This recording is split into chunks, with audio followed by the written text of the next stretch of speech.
Let me look over here to Luke. I have this marked. Luke chapter 3. Jesus said, this is John the Baptist. He answered and saith unto them, He that hath 2 coats, let him impart to him that hath none, and he that hath meat, let him do likewise. You see, this is the act of being merciful. And you'll notice at the end of this verse, the second half, rather, of the couplet, the first half is, Blessed are the merciful. The second half is, For they shall obtain mercy.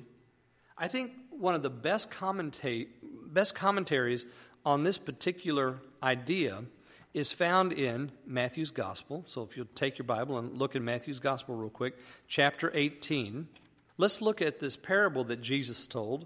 Therefore, this is verse 23, Therefore is the kingdom of heaven likened unto a certain king, which would take account of his servants. And when he begun to reckon, one was brought unto him, which owed him 10,000 talents. But for as much as he had not to pay, his Lord commanded him to be sold, and his wife and children and all that he had in payment to be made.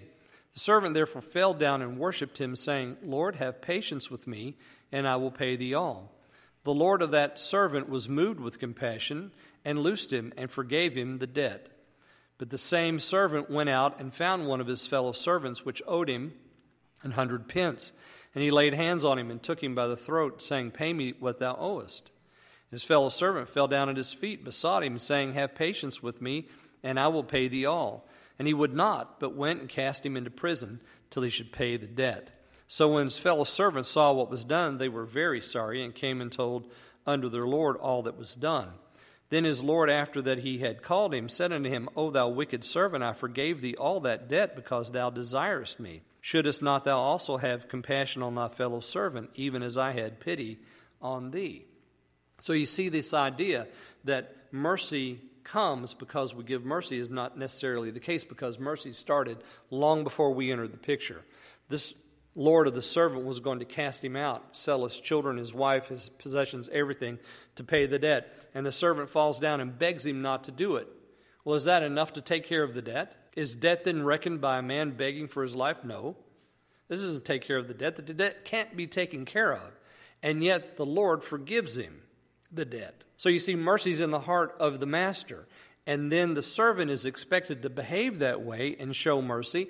And at some point, to receive again what he's given, because the master gave to begin with. So he comes before his Lord and he says, I forgave thee that debt because thou desirest me. Should not thou also have had compassion on thy fellow servant, even as I had pity on thee? And his Lord was wroth and delivered him to the tormentors, till he should pay all that was due unto him. James says in his letter to the churches, he says in chapter 2, I think.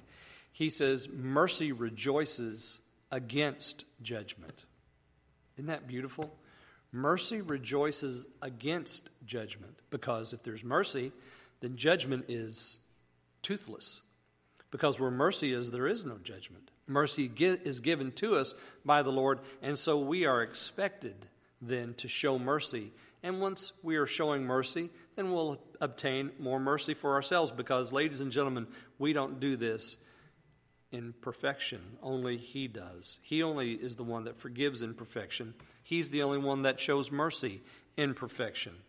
So here we have Matthew chapter 5, verse 7. Blessed are the merciful, for they shall obtain mercy. And in the words of the prophet, go thou and do likewise.